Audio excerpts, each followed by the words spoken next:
Sa iba pang balita, Global Port, hindi lamang ho pang basketball, pang polo pa. Isa pong major victory ang naitala sa Estados Unidos ng Global Port Polo Team ni sports patron Mikey Romero. Sa ginanap po na US Polo Association's Championship Cup sa St. Louis, Missouri, kamakailan, splendid performance ang ipinamalas ng Global Port. Ayan po sila Wagi po yung Global Port team na yan kontra Budweiser team, 13-12.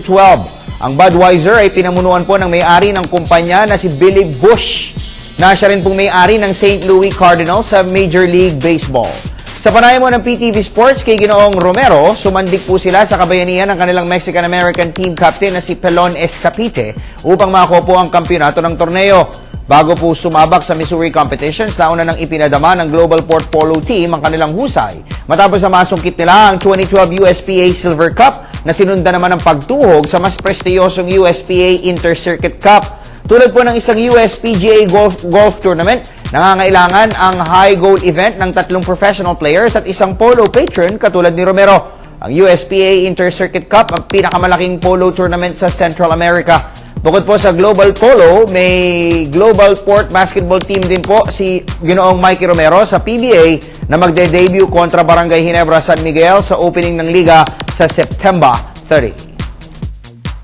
Oo, at least parang ngayon, medyo kilala na may Pilipino na lumalaban sa kanila, no? At saka hindi lang tumaas ang tingin nila sa Pilipino.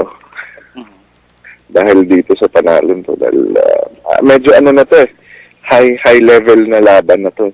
Hindi na to regular na Tsaka malaking torneo In fact, nalagay na ako sa libro ng May blue book kasi yan every year kung sino nananalo.